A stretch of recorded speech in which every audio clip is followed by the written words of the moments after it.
مہربانی ہے تو دنیا ہے، دارالعمل ہے، رمضان شریف آ رہا ہے، کمائی کے دن آ رہے ہیں، نفع کے دن آ رہے ہیں، اللہ کی رحمتیں لوٹنے کے دن آ رہے ہیں۔ آئیے ان دنوں کے اندر کمائی کر لیجئے، رب کو یاد کر لیجئے۔ رب اتنا دیتا ہے، اتنا دیتا ہے، انسان کی نسلیں سنور جاتی ہیں۔ اللہ کرم کرنے والا ہے، جب اللہ کرم کرتا ہے پھر انسان کی جھولی بھری کی بھری رہ جاتی ہے۔ حضرت امام بخاری رحمۃ اللہ تعالی علیہ، جنہوں نے صحیح بخاری تصنیف کی، رب سے ڈرنے والے، رب کی نعمتیں لینے والے۔ ہم تو آج بڑا ڈنڈورا پیٹتے ہیں، ہم عاشق رسول، ہم عاشق رسول، ہم عاشق رسول، زبان سے تو کہہ دیتے ہیں، کیا ہمارا عمل بھی اس طرف ہے؟ امام بخاری سے بڑھ کر عاشق رسول کون ہوگا؟ حدیث پاک لکھی ہے یار، قلم پکڑ کے لکھی جاتی ہے، لیکن انہوں نے بخاری شریف لکھی ہے۔ ایک بھی حدیث پاک لکھنے سے پہلے غسل کرتے تھے، 2 رکعت نماز نفل پڑھتے تھے، پھر حدیث پاک کے لیے قلم اٹھاتے تھے۔ آج بخاری کیوں نہ ہو، اس کی ایک ایک حدیث کے پاک کے پیچھے بندے کا غسل بھی موجود ہے، بندے کی 2 رکعتیں بھی موجود ہیں، اور جو اتنا اللہ کو یاد کر کے حدیث پاک لکھتا ہے پھر وہ ہمارے سروں کا تاج بن جایا کرتی ہے۔ یہ اللہ کا انعام ہے۔ تو اللہ تعالیٰ کا انعام، رب تعالیٰ یہ 7,500 سے زائد حدیث ہے بخاری شریف، 7,500 سے زائد۔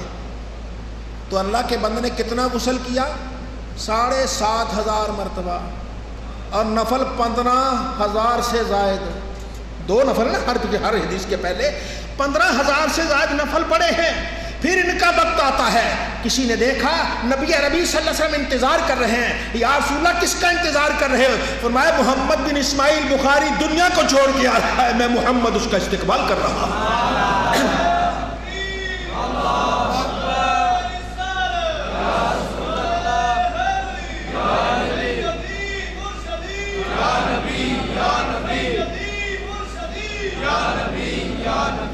آئیے اپنے آپ بھی تیاری کریں، اپنے آپ کا بھی خیال رکھیں۔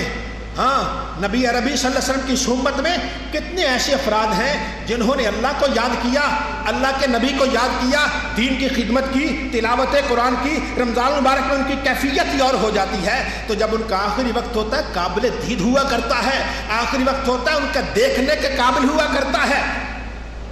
حضرت خواجہ باعزید بستامی رحمۃ اللہ تعالی علیہ ساری زندگی رب کو یاد کرتے رہے، اللہ اللہ کرتے رہے، تلاوت قرآن کرتے رہے، رب رب کرتے رہے۔ آخری وقت آیا، لوگ ان کا جنازہ لے کے جا رہے ہیں، دیکھنے والے حیران رہ گئے کہ کندھوں سے جنازہ اتنا اونچا جا رہا ہے، کسی کا ہاتھ ہی نہیں، وہ تو اڑتا ہوا جا رہا ہے۔ یہ کیا انعام ہوا؟ یہ نیلی چھتر والا انعام دیتا ہے، اللہ انعام دیتا ہے۔ شاید فرشتے انہیں کندھا دے رہے ہیں، یہ دنیا والے کے اللہ نوری مخلوق بھیج دے گا۔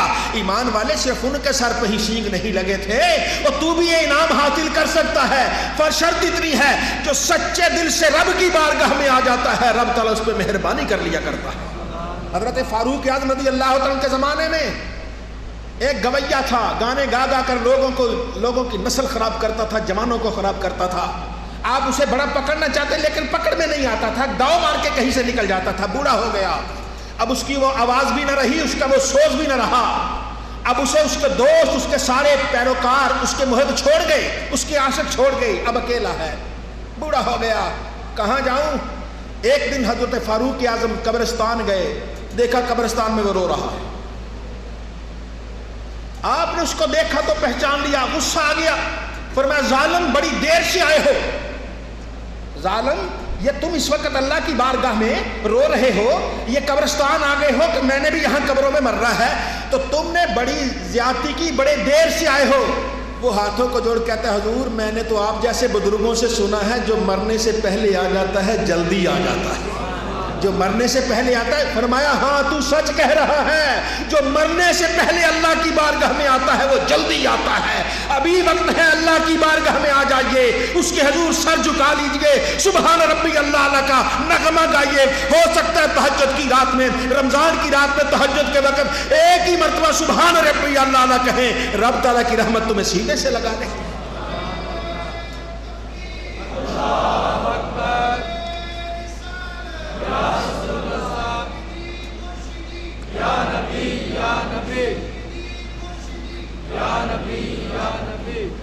حضرت امام محمد رحمۃ اللہ تعالی علیہ آپ کا وصال ہوا. جب آپ کا وصال ہوا تو کسی نے بعد میں دیکھا حضرت کیا بنی؟ یہ وہ بزرگ ہیں رات بھر سوتے نہیں، کتابیں دیکھ دیکھ کر مسئلے تلاش کرتے ہیں، قرآن پاک حدیث پاک نکالی جا رہی ہے، غور و فکر کر رہے ہیں، نوٹ لگا رہے ہیں. کسی نے پوچھا حضرت رات سوتے کیوں نہیں ہو؟ فرمایا یہ پورا بغداد ہم پر اعتماد کر کے سو گیا ہے کہ کوئی مسئلہ پیش آئے گا تو ہمارے مولانا صاحب پوچھ لیں گے، اگر میں بھی سو گیا تو پھر کیا فرق رہ جائے گا؟ بغداد شورا مجھ پر اعتماد کر رہا ہے، میں خواب غفلت سو جاؤں، میں نہیں سوؤں گا، دن اور رات میں نبی کے قرآن اور حدیث پاک کو دیکھتا رہ جاؤں گا. اللہ نے یہ کرم کیا. جب آپ کا وقت آیا کسی نے پوچھا حضرت کیا بھی تھی؟ فرمایا میں قبر میں گیا، فرشتے حساب لینے کے لیے آئے تو رب نے کہا بھائی میں نے اسے علم اس لیے نہیں دیا تھا کہ اس کو جوتے لگاؤں، علم اس لیے نہیں دیا تھا، جاؤ میں نے اسے معاف کر دیا ہے، عذاب دینے کے لیے علم نہیں دیا تھا. اس نے پوچھا جناب آپ کے استاد بھائی تھے، آپ کے ایک دوست تھے قاضی ابو یوسف رحمت اللہ علیہ، ان کا کیا مقام ہے؟ کہنے لگے وہ مجھ سے ایک درجہ اونچے ہیں. فرمایا اپنے استادوں کا بتائیے، امام اعظم کا بتائیے. کہنے لگا کیا بتاؤں، وہ تو اعلیٰ علیین میں چلے گئے ہیں، بلند و بالا جنتوں میں چلے گئے ہیں. آئیے ایمان والو، یہ بھی انسان تھے، دنیا میں رہتے تھے، آئیے دنیا میں رہتے ہوئے اللہ کو یاد تو کیجئے، انشاءاللہ یاد کرنے والا دونوں جہاں کی مرادیں لے جایا کرتا ہے. یہ ایک نشانہ، اس پہ نشانہ لگاتے ہیں، پتھر لے کر نشانہ لگائیں گے. ہمیں کسی نے کہا بھائی یہ اس پہ نشانہ لگاؤ، بھائی اس چیز پر نشانہ لگاؤ، پتھر لگاؤ، اس پہ نشانہ لگاؤ، تمہیں اتنا انعام دیا جائے گا. تو جو نشانہ لگاتا ہے نا انعام اسی کو ملے گا. دو چیزیں، جو نشانہ لگاتا ہے انعام اسی کو ملے گا. جو پیچھے بیٹھا ہے نشانہ ہی نہیں لگا رہا اس کو تو انعام نہیں ملے گا. انعام اسی کو ملے گا جو نشانہ لگا رہا ہے. لیکن نشانہ لگانا ہر ایک کو تو آتا نہیں ہے. ہمارے بزرگ فرماتے ہیں ہر ایک کو نشانہ لگانا تو آتا نہیں ہے، پھر کیا کریں؟ کہنے کہ پتھر لے کر نشانہ لگاؤ. ہو سکتا ہے بے خیالی میں کوئی پتھر نشانے پہ لگ ہی جائے. ہمارے پاس وہ اخلاص نہیں، ہمارے پاس وہ للہیت نہیں، ہمارے پاس وہ چیز نہیں جو رب کو مطلوب ہے، لیکن پھر بھی اسی کا نام لیں گے، اسی کا نام لیں گے، اسی کا نام لیں گے، اور خالق و مالک کا ہی نام لیں گے. جب اللہ کا نام لیں گے انشاءاللہ ایک دن بے دھیانی میں ہی یہ وہاں نشانے پہ لگ جائے گا. جس دن نشانے پہ لگے گا رب تعالیٰ کی رحمت اپنے حصار میں لے لے گی. یہ اللہ کا انعام ہے. تو ایک نبی علیہ الصلوۃ والسلام ان کا ذکر آتا ہے، ان کا ایک امتی کئی 100 سال عمر ہے. اللہ رب العزت نے ان کی طرف وحی بھیجی نبی کی طرف کہ اسے کہیے تو اتنے 100 سال سے مجھے یاد کر رہا ہے، میں نے تو تجھے پیدا ہی دوزخ کے لیے کیا ہے، تیری کوئی عبادت قبول نہیں. اب وہ اللہ کا بندہ کئی 100 سال سے رب کو یاد کر رہا تھا، عبادت کر رہا تھا، ذکر و فکر کر رہا تھا. اب اسے جا کے ایک نبی خبر دیتا ہے یا نبی کا فرشتہ آ کے بتاتا ہے، دل ٹوٹتا، دل ٹوٹا، آنکھوں سے آنسو تو جاری ہوئے. پھر کہنے کا حضرت بڑی مہربانی آپ آئے، تشریف لائے، میں جنت کے لیے ہے ہی نہیں، لیکن کیا کروں، اس کے علاوہ بھی تو کوئی معبود ہے نہیں، میں اسے یاد کروں گا، یا تو اس کے علاوہ کوئی اور بتا دے میں یاد کروں، اسے ہی یاد کروں گا دن رات اسے. مولا اگر تو دھتکار بھی دے تو میں تو تیرا بندہ ہوں، تجھے ہی یاد کروں گا، تو نے چاہے جہنم کے لیے بنایا ہے، میں تو تجھے ہی یاد کروں گا. پھر نفل نہیں دیے، آواز آئی اے میرے نبی سے بتا دیجئے اللہ نے تیری پچھلی بھی ساری باتیں قبول کر کے تیری جنت کو آراستہ کر دیا. یہ انعام ہے جو بندہ اللہ کے لیے کرتا ہے، رب کی رضا کے لیے کرتا ہے. اور کچھ نہ کچھ تو کیجئے، عبادت تو کیجئے، ریاضت تو کیجئے، اللہ کی بارگاہ میں آئیے تو صحیح. انشاءاللہ اللہ کی بارگاہ میں آنے والا کبھی محروم نہیں رہتا. رب کہتا ہے، اللہ کے نبی نے فرمایا سبحان اللہ کہیے جنت میں باغ لگے گا. بھائی باغ اسی کا لگے گا نا جو سبحان اللہ کہے گا. تو جو کہے ہی نہ پھر کہے باغ لگے، بھئی وہ کہتا سبحان اللہ کہہ دو میں تمہیں دیتا ہوں. وہ کہتا سبحان اللہ کہو، میں تم سبحان اللہ ہی نہیں کہتے۔ وہ کہتا ٹکٹ مل رہی ہے یہاں سے لے جاؤ، ٹرین پہ بیٹھ جاؤ، ہم ٹکٹ ہی نہیں لیتے، کون بیٹھنے دے گا؟ ایمان والے یہ ٹکٹیں ہیں، سبحان اللہ والحمد للہ ولا الہ الا اللہ واللہ اکبر ولا حول ولا قوت الا باللہ، تلاوت قرآن، یہ روزہ، یہ نمازیں، یہ سب جنت کی سندیں ہیں، ٹکٹیں ہیں۔ ایمان والے آ جا، اور کوئی نہ کوئی تو حاصل کر لے، انشاءاللہ تجھے کوئی نہ کوئی فرشتہ تو جنت کی ٹرین پر بٹھا ہی دے گا، اور جس دن تجھے بٹھائے گا تجھے سامنے اللہ تعالیٰ کی زیارت نصیب ہو جائے۔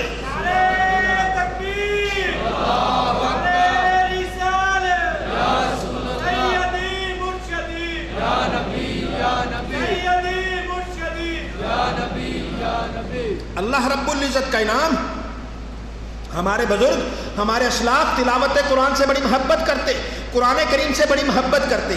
آئیے رمضان مبارک میں تلاوت قرآن کیجئے۔ حضرت ابن وہب رحمۃ اللہ علیہ ارشاد فرماتے ہیں، حضرت امام مالک رحمۃ اللہ علیہ جو امام دار الہجرہ ہیں، ان کی بہن سے کسی نے پوچھا، جی حضرت گھر میں کیا کرتے تھے؟ امام مالک رحمۃ اللہ علیہ گھر میں کیا کرتے تھے؟ کہنے لگی بس قرآن کھل جاتا تلاوت کرتے تھے، اور کیا کرتے تھے؟ قرآن کھل جاتا تھا تلاوت کرتے تھے، اور کیا کرتے تھے؟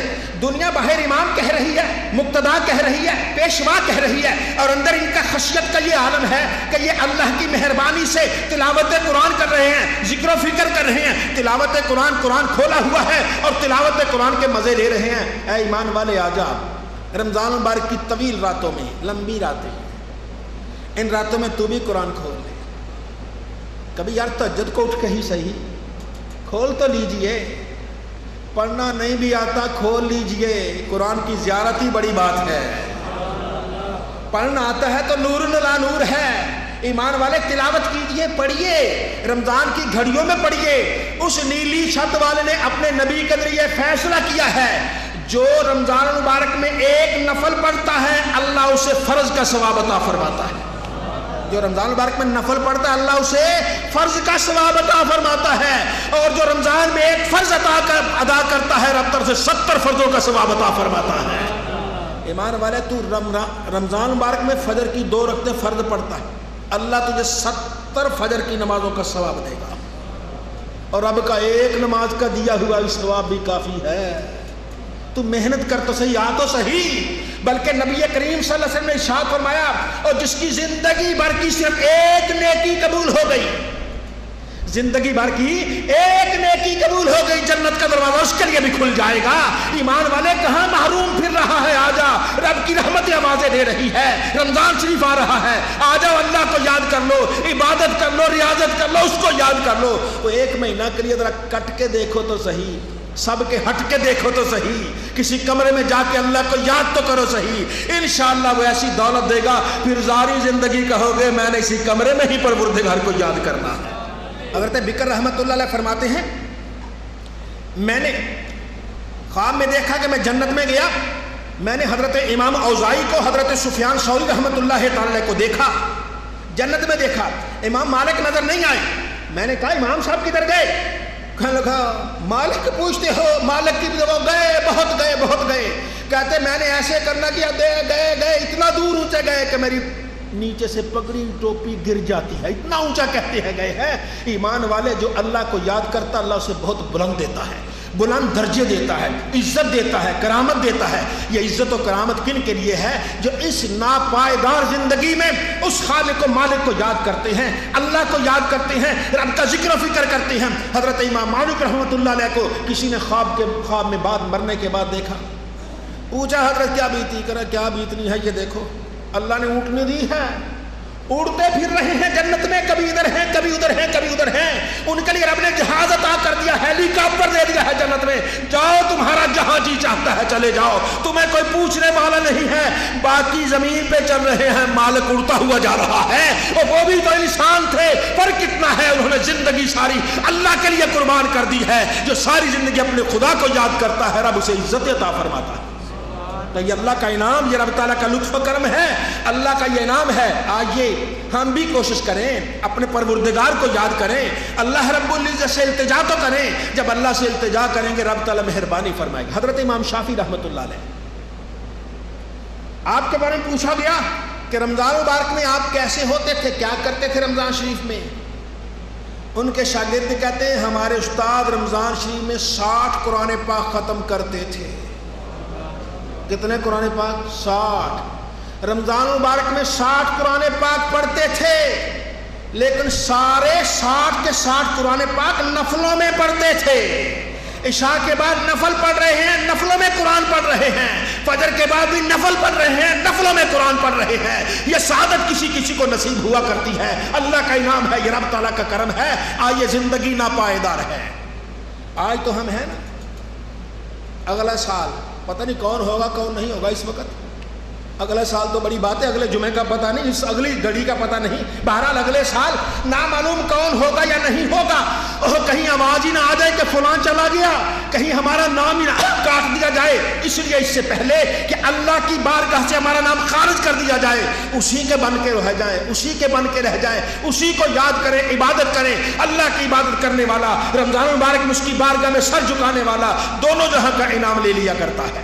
تو یہ اللہ تعالیٰ کا انعام، یہ رب تعالیٰ کا لطف و کرم ہے۔ تو اللہ تعالیٰ ہم سب پر مہربانی۔ حضرت سفیان ثوری رحمۃ اللہ علیہ، آپ سے کسی نے پوچھا تو آپ نے فرمایا رمضان مبارک میں افضل ذکر تلاوت قرآن ہے، افضل ذکر تلاوت قرآن نماز میں، پھر نماز میں نہ صحیح ویسے ہی دیکھ کے صحیح، پھر تمہارا اس کے بعد روزہ رکھنا، پھر ذکر الہی ہے۔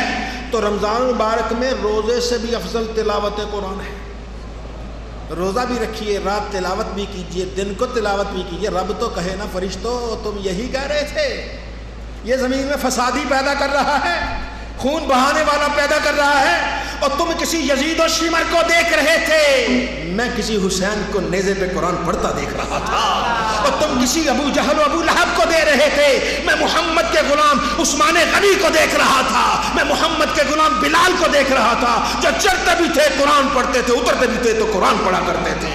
یہ اللہ کا انعام ہے۔ اللہ نے ارشاد میں کہ فرشتو اور تم یہی کہتے تھے کہ یہ فسادی ہیں، فسادی ہے تو صحیح میں، لیکن کچھ ایسے بھی لوگ ہیں جو اپنی زندگی میرے نام پہ ہی قربان کر رہے ہیں۔